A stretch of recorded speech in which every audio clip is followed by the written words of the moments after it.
Well, happy 4th of July. I hope you're all enjoying your day before we go back and start in on our foolish work week again. But anyway, thought I would throw this out here. I just now sat down to edit a little bit of video I shot earlier today and had a couple of things I wanted to share real quick. Normally I start off the day walking the dog first thing in the morning, and then we sit and have coffee and check our computer stuff, and then we'll start the day out in the shop, usually is the way I do it. Today the dog let me sleep in. I didn't get up until about 4:15, I guess, where normally we're up a little before then. And he wasn't really in the mood to walk. It didn't appear to be, and I wasn't really in the mood to walk, so we skipped that. And I just immediately made me a cup of coffee and went ahead and went out to the shop. So I thought the wind was blowing, it was a little bit cooler this morning, and I thought, well, we'll ram up a few molds. So I rammed up the other bearing housing for the sand muller. So I've got both of them. I've got two castings, and we did a little machining on one of them at the end, so that'll be in the video down here. So I have two useful castings for that. I rammed up one that I've been prototyping, and I think I showed at least the patterns before and have not gotten a successful casting out of it yet. And it is the coolant tank for on the Atlas mill. Their number is the M1550. So I've been working on that, and I've still got a couple of changes to make to it. I rammed one up and dinked around and had to ram up two cores for it, and then smooth down one of the cores, the second core, to make it a little bit smaller. And there again, still prototyping that. So I did not get a useful casting out of that. I'm not going to call it a failure, because I learned a lot about the way the pattern rams, the way I need to gate it more, and I had a blowout on it. Otherwise I would have had maybe a successful casting. But there again, learning curve, so I chalk it up to experience. I think I've cast 3 of those. This is, I think, the 3rd one. It may be the 4th one that I've attempted to cast, and don't have a successful casting out of it. This is no exception. Although I was pretty close, other than the blowout on this mold. So we're going to change the gating on it a little bit. I'm going to change the way the 2 of the 3 mold sections fit together, and I think we can get something good out of that. So there again, learning experience if you want to watch through all that while you're going to see a failure. And I cast up one more match plate vibrator, because I can always use extra match plate vibrators as time goes on, and I make it a habit, and I think you should too. You always ram up something that's going to be a good casting, because if you spend 2-3 hours getting everything set up, running the furnace, doing everything, and nothing comes out, it gets really demoralizing. So I'm going to say always ram up something that's going to work, that you're pretty sure is going to work. And for me, the match plate vibrator is what it is. So I'll just continue to mold those. They don't take very much aluminum, as long as I've got steel liners cut for the core. Why, that's all that I care about. So that's the casting for the day, and I did that, like I say, fairly early this morning. So other thing that I wanted to discuss a little bit, and I found it funny, is the only reason that I'm doing it, and I've actually discussed it before. I had some comments on, I think probably it was my last video, and I appreciate the comments. You know, I get to interact with you guys, and usually we're kind of the same mindset. Hopefully I've got something that you can learn and it interests you enough to stay around. If not, why, maybe this is not the place for you to be. But I do appreciate everybody that's here. I appreciate you commenting, and I read every one of those comments. And everybody's entitled to their own opinion. So I've had a gentleman that's commented a few times on the last few videos, or a couple of videos here, I guess the last 1 or 2 videos. So he's evidently just now found me, and they were reasonable comments. And yesterday he apparently took offense to one of to my comment that I have said before, and I stand by, that I don't think 3D prints really have any place on an Atlas machine, and that's just my personal belief. And he disagreed with that, so that's fine. And I said he was entitled to disagree with me. That's fine with me. And I went back and responded to what he said, and I felt like it was a reasonable response. I wasn't you know, trying to offend him. I wasn't saying my way was the right way. This is just the way I feel about it. And when I got set back down in here just a little bit ago to start editing my video, I went through my normal computer stuff and I saw there was a comment there. So I read it, and I don't know exactly what I did to offend him. I don't know if he just was trolling me. I don't know exactly what the deal was. But as I've said before in the past, this is relaxing for me. I enjoy doing this. If I didn't, I wouldn't do it. It doesn't matter what projects I'm working on, whether it's my airplane project, whether it's Atlas stuff, whether it's building something else, repairing something else. This is the things that I enjoy, and when I'm videoing them and putting them out here, hopefully there's a little bit of information that somebody can utilize, and hopefully it's useful or enjoyable for somebody, and that's why they stay around and subscribe. So this is a good time for me. This is a relaxing place for me. And I've said before, that's why I don't necessarily frequent the Atlas lists anymore, because there's always one or two crotchety old bastards there that want to go off on somebody about anything you say. And I wouldn't do it that way, or this or that or something else. So I don't go there because of that. By those same tokens, I don't tolerate that crap here. This is my fun place. If it's not fun, I'm not going to be here. I'm not going to do it. And I'm not going to tolerate some idiot's bullshit. So what I do when I get comments like that is I can look at the reply thing, and clear on the right-hand side on the screen, there's 3 little dots. And I click on those 3 little dots, and it brings up, I think there's 4 different things. I can pin the comment. I can remove the comment. I can report it as something, you know, really bad, which if I have somebody's running their porn crap through or something, why I immediately report those and they disappear and I never see them again. Or I can what does it say here? What exactly does it say? Let me look. Where are we here? Comments. I had it up here, but I've changed it since then. I can remove it, I can report it, I can hide the user from channel, I can always approve comments from this user, and I can add this user as a comment moderator.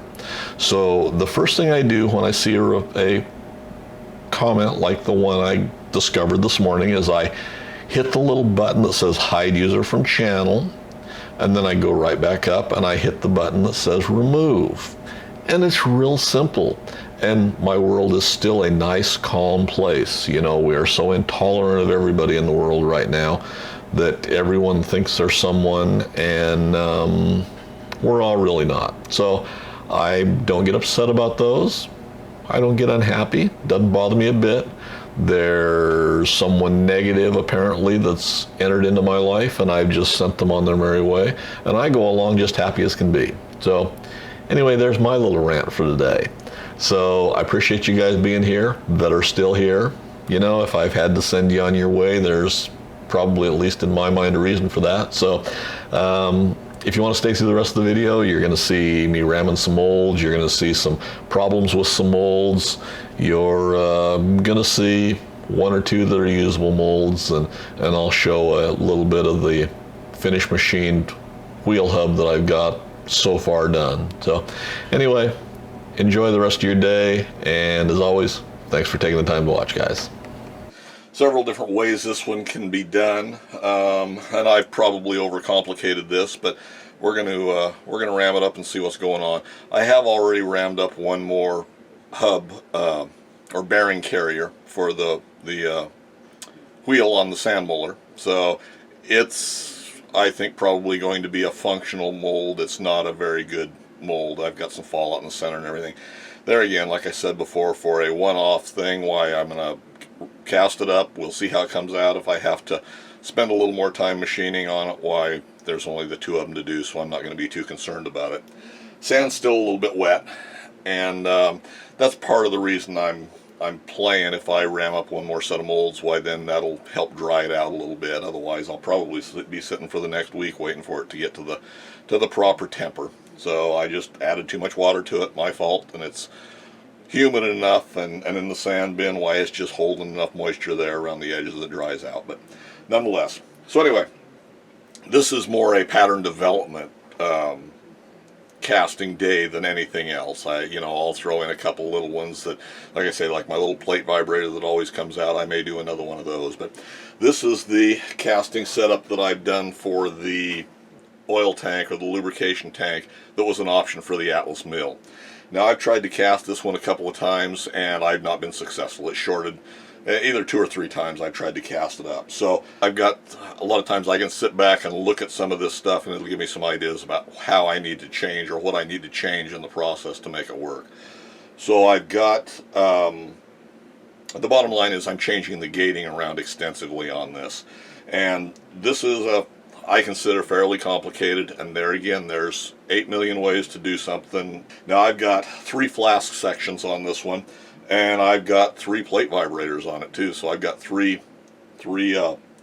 match plates in there that have got vibrators on them. And actually there's only 2 of them, and I'll move you down here in a minute so you can see. I think I've shown this pattern once before. 2 of these are on match plates that have them. The third one is just to pull the core out. So I've got the setup on this is I've got everything assembled here, which is the way I start ramming sand into this particular one. It's upside down. Well, it's not actually upside down, it's right side up because we're going to pour from this side, but it will get rotated a couple of times to get it rammed up, and I'll explain it as we go along. I'm not going to break it down for you and show you piece by piece because we'll be here for an hour probably we may be here for an hour anyway. But anyway, it's set upside down here. I'll show you each section as we go along, and we're just going to let the video run. This is the bottom of the casting itself. I've got a sprue run down through here, and this runs through the match plate down into the bottom one, which is where the alignment cutout is for the core, and also where I've got runners cut. And you're going to see me go back through here, and I'm going to cut the crap out of runners. I've got it the way I've got runners set up right now. Let me pull this top section off. Well, this is the bottom section. This holds the alignment, but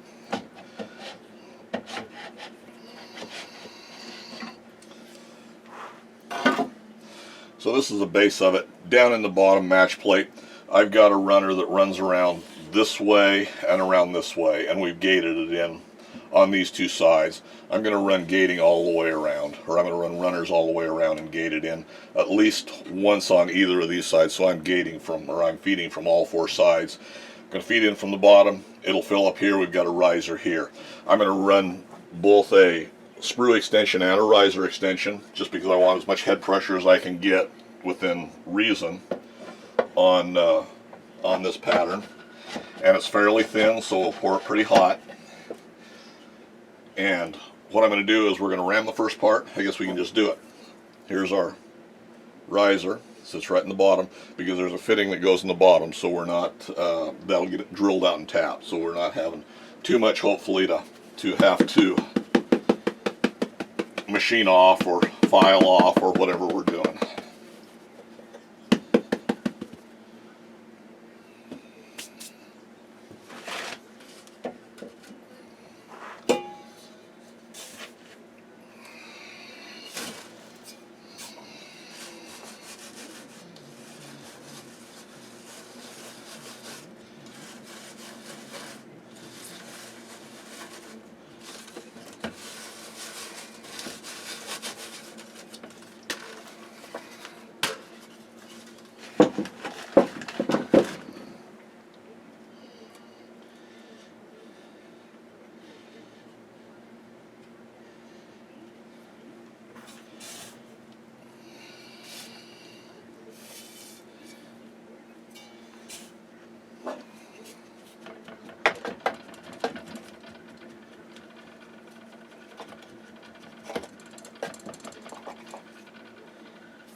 pull the sprue out of there yet.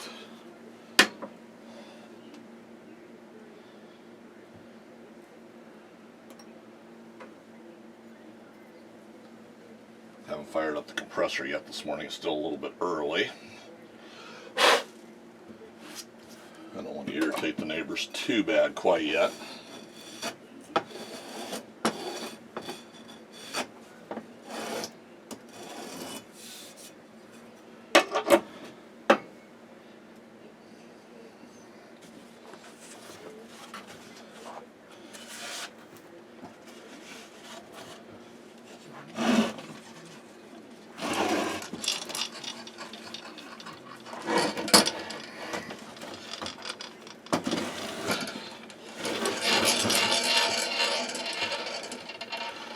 Now, we take off the top ones, and now we'll ram our second one here. Now, once we ram that, we're going to roll it back over, pull our sprue out so we don't induce extra pressure on the sprue, or on the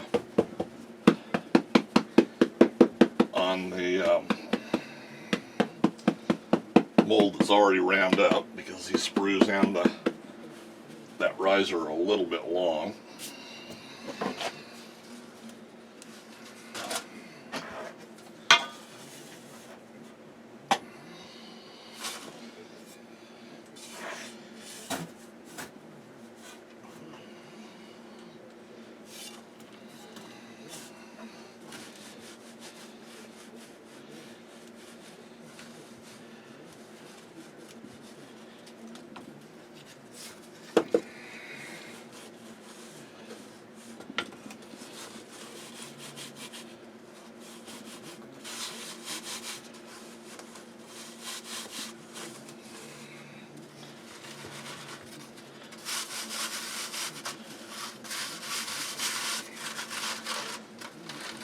And the way I ram this over time may change too, because it may be easier to ram from the bottom side of this and put it together. The problem is getting flasks aligned and match plates aligned again, which is why I've done it this way, but we've got a little bit of a taper this way and then an undercut right around the edge, so it's a little bit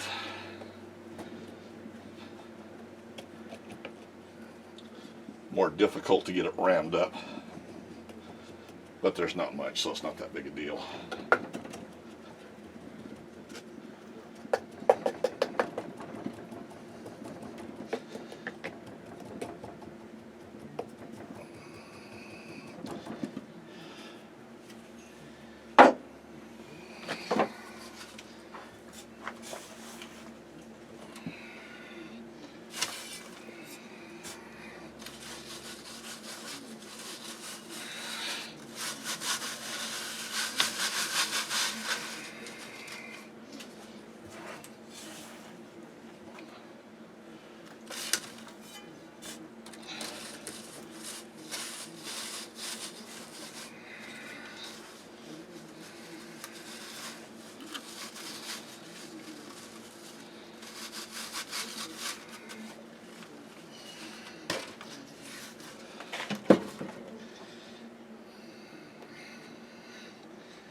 Excuse me, boy, allergies are really bad this year, it seems like. Mowed the lawn yesterday morning and had to take an allergy pill and go take a nap.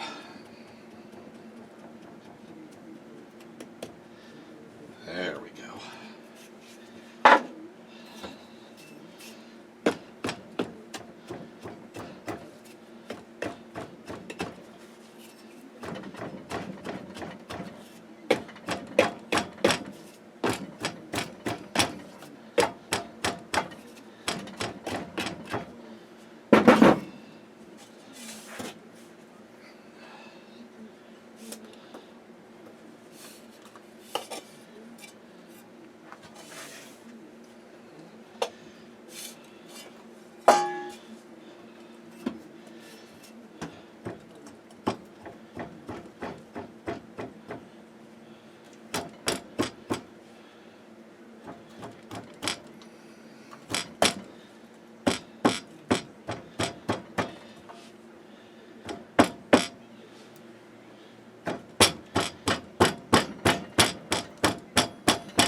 Hopefully I remembered the proper order to put this stuff in.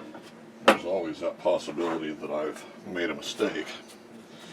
I have to fire up the air. I have to clean out the alignment holes there. Alright, cleaned out. So then our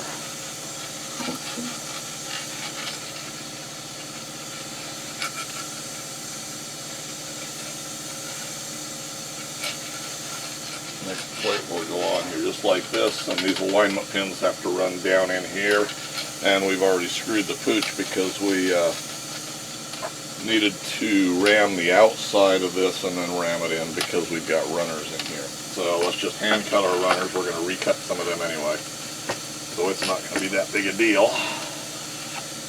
I seem to remember doing that before. So we're going to cut this one down here, and as I said, we're going to do quite a bit more hand gating on this anyway.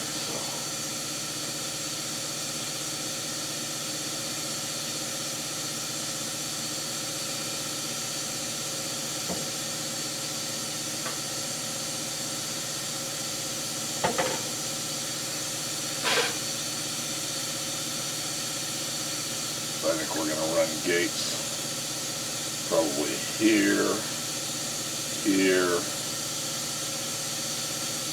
here, and here is my guess.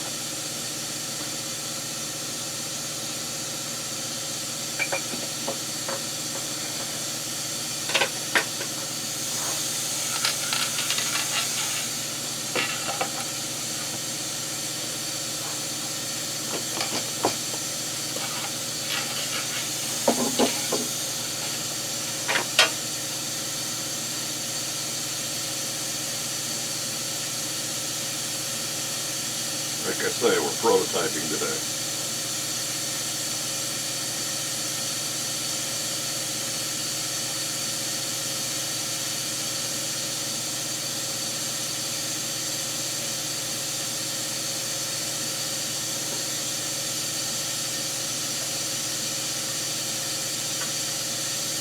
Now that we've filled up our alignment pins again,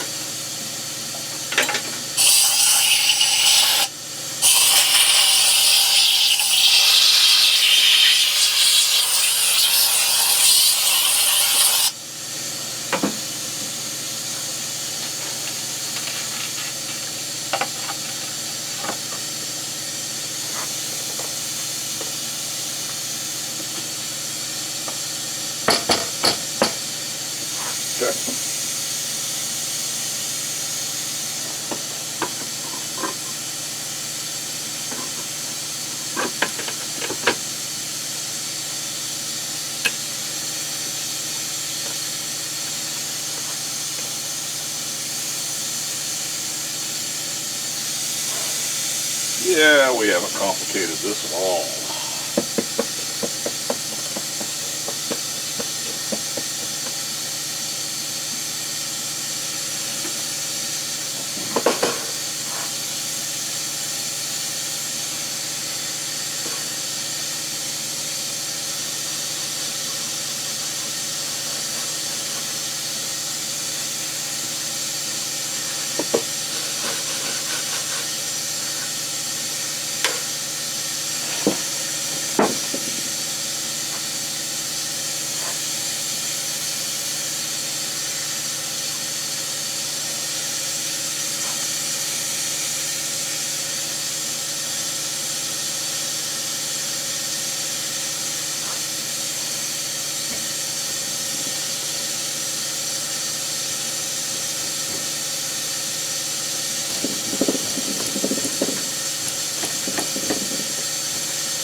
An air leak they're going to take care of.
think we can go ahead and pull this bottom off.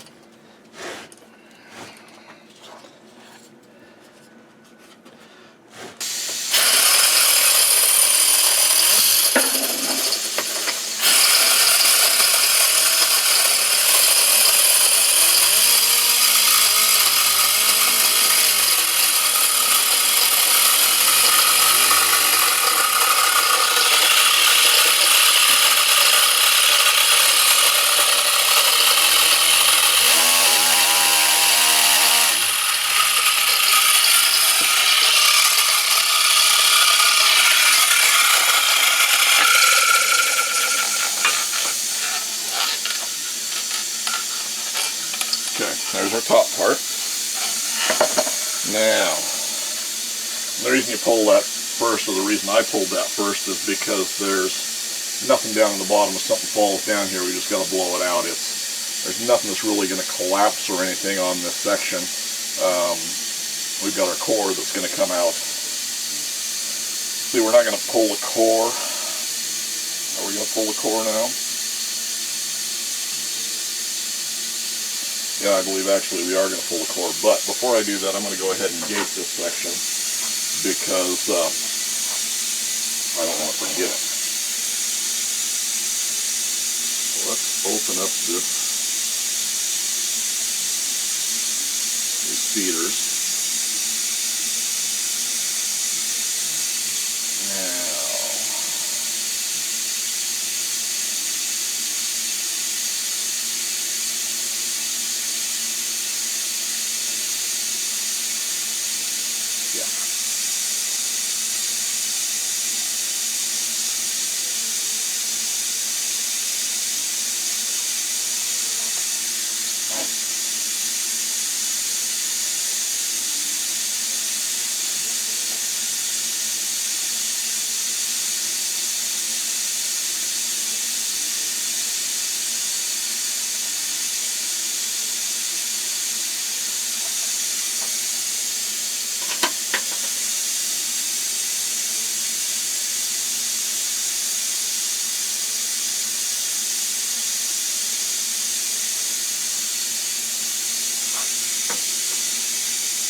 So there's that one. Now we're going to pull our core out from there. Let's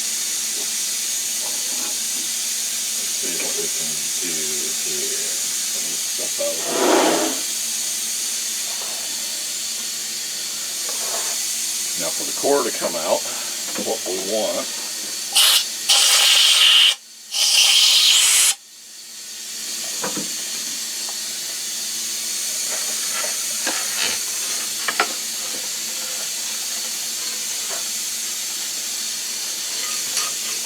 goes on here like this.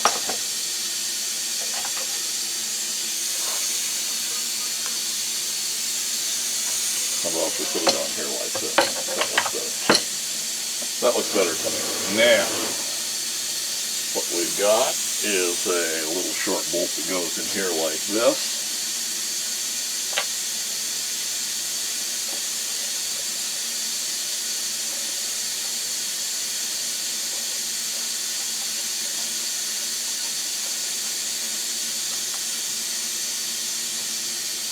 And now we've got another basically match plate. The core is mounted to this one. Once we tighten this down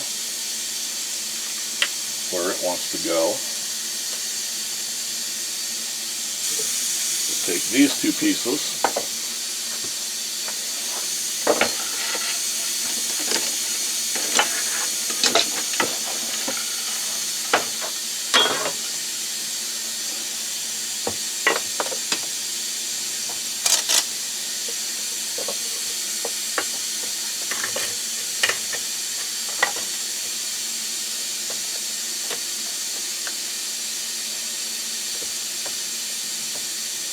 always a learning process.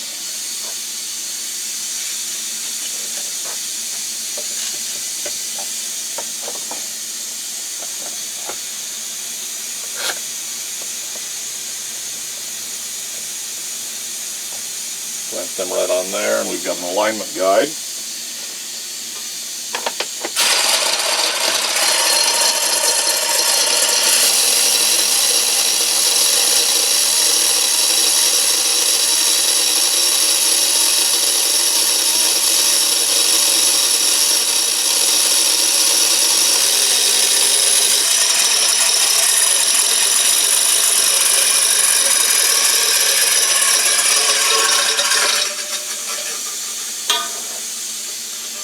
There's our core for that.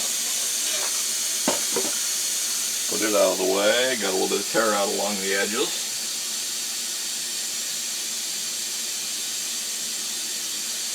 So there again, we're not going to sweat it too much. Although there again, this would not be a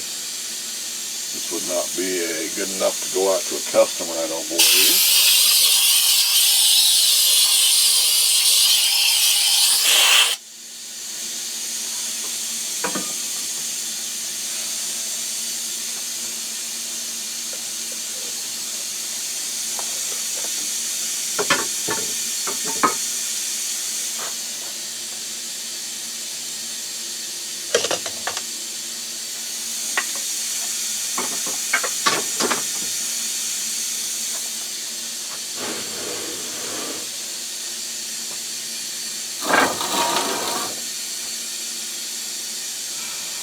Okay, so the only thing in this one now is we've got one little cutout down here, but I don't think makes any difference as far as,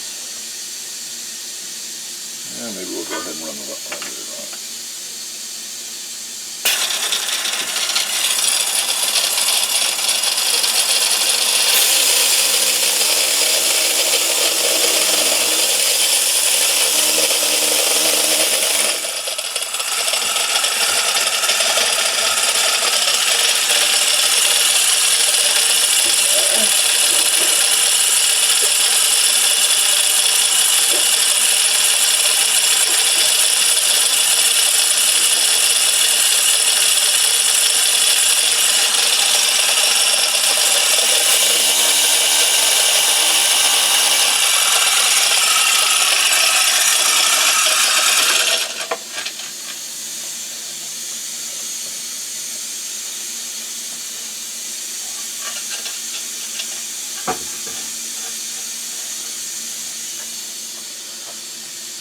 Okay, so that edge looks pretty good.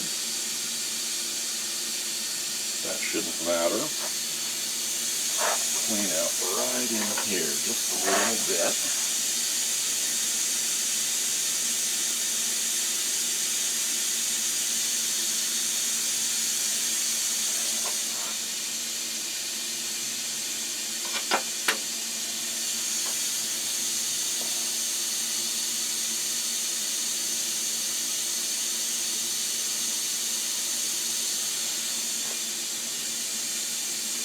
Yeah, see, this is actually all upside down to reassemble it, because what I'm going to have to do is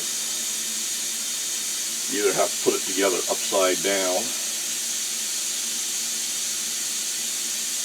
which I guess actually is the way to do it. So the next thing is we'll just set up a core. We've got it gated all the way around.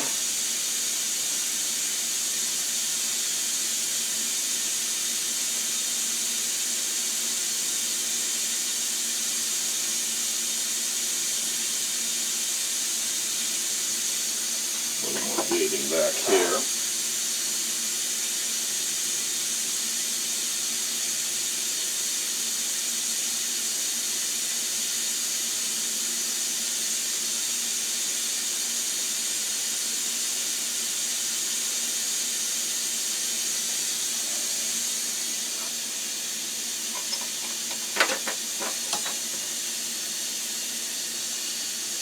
Okay, a little bit of a void down in there that we'll clean off. Learn as we go, learn as we go. set these aside for the moment.